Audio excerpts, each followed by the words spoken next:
लगाए, गुमराह किया। लाल किले पर से कांग्रेस के एक भी प्रधानमंत्री के भाषण में गरीबी हटाने की बात ना आई हो, ऐसा नहीं हुआ है। लेकिन किसी भी प्रधानमंत्री ने गरीबी हटाने के लिए क्या किया, वो एक बार भी नहीं आया। वो नारे से अधिक कुछ नहीं था उनका। और मोदी ने रास्ता अपनाया गरीब को एम्पावर करने का, गरीब को सशक्त करने का। और मेरे देश के गरीबों को मैं सलाम करता हूं। उन्होंने देश की योजनाओं को समझा, स्वीकारा और अपने सामर्थ्य को बढ़ाने के लिए प्रयास किया। मैं देश के गरीबों का गौरवगान करता हूं कि हमारी नीतियों पर भरोसा करके, हमारी नीयत पर भरोसा करके उन्होंने भी अपने आप को खपाने के लिए कोई कमी नहीं रखी। और 25 करोड़ मेरे गरीब परिवार के भाइयों ने गरीबी को परास्त किया और खुद गरीबी से बाहर आए हैं। मैं उनको सलाम करता हूं। मेरे 25 करोड़ देशवासी जो निराशा में पड़े हुए थे, दूर एक आशा की किरण दिखाई दी, उठ खड़े हुए और आज हमारे साथ चल पड़े।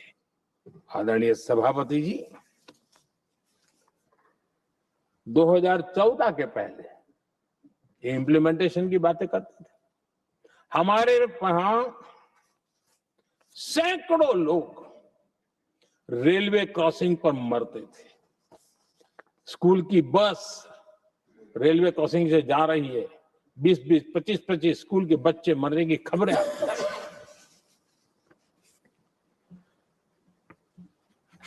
अनमैन्ड रेलवे क्रॉसिंग, वो इतना बड़ा काम नहीं था कि नहीं कर सकते थे।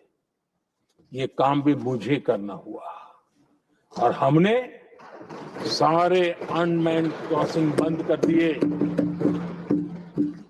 लाखों लोगों की जिंदगी बचा ली। इसलिए ये मोदी की कब्र खोदना चाहते हैं। आदरणीय सभापति जी, 2014 से पहले इस देश में 18,000 गांव ऐसे थे जिनको बिजली का मतलब पता नहीं था। बिजली का कोई तार होता है, कोई बल्ब होता है, कोई लट्टू जलता हुआ उसमें उजाला निकलता, पता नहीं था उनको। 18,000 गांव 2014 के बाद जब आपने हमें दायित्व देशवासियों ने दिया, उन 18,000 गांव जिन्होंने कभी बिजली का मुंह तक नहीं देखा था, बिजली का शब्द भी कान पे नहीं सुना था, उन गांवों में उजाला पहुंचाया। इसलिए इनको मोदी की कब्र खोदने के सिवाय अब कोई रास्ता नहीं दिख रहा है। आदरणीय सभापति जी, वो भी एक वक्त था जब देश में बार बार खबरें आती थी, मीडिया में हेडलाइन हुआ करती थी, सरहद की स्थिति के संबंध में बयान आते थे।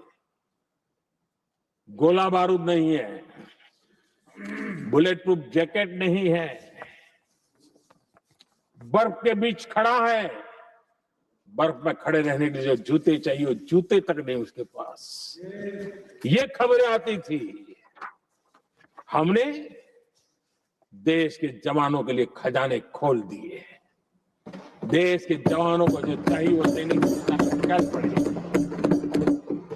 और इसलिए वो चाहते कि अब तो कोई रास्ता बचा नहीं है, बस कब्र खुदेगी मोदी की। यही एक रास्ता उनके लिए बचा है। आदरणीय सभापति जी, एक बार उत्तर प्रदेश के वर्तमान मुख्यमंत्री जी ने सदन में भाषण करते करते वो रो पड़े थे। दिमागी बुखार के कारण बच्चे, अनगिनत बच्चे मर रहे थे। इनको कभी सूझा नहीं इस दिमागी बुखार से मुक्ति दिलाई जा सकती है। आदरणीय सभापति जी, आंख की बीमारी ट्रकोमा, लोग परेशान होते थे, आंखें चली जाती थी और विज्ञान प्रगति कर चुका था, हो सकता था, वो नहीं कर सकते थे। हमने दिमागी बुखार से भी मुक्ति दिलाई और हमने ट्रकोमा से भी देश के लोगों की आंखें बचाई।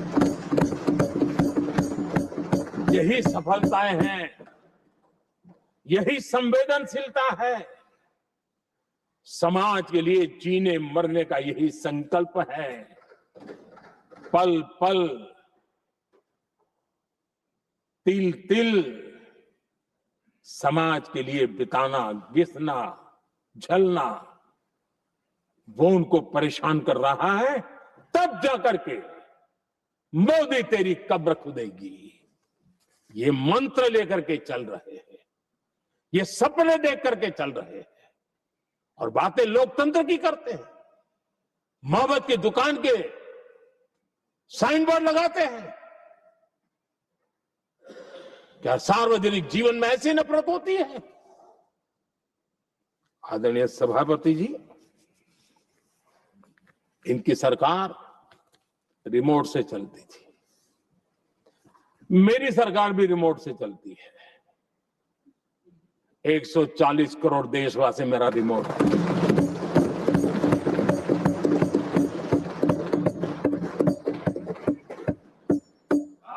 एक 140 करोड़ देशवासियों के सपने, 140 करोड़ देशवासियों की आकांक्षाएं, देश के नौजवानों के संकल्प,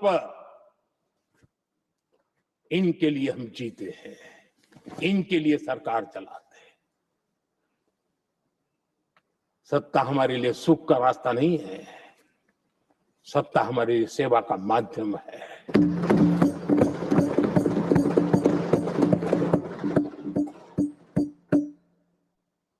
मुद्रा योजना, लाखों करोड़ों की मदद मिली।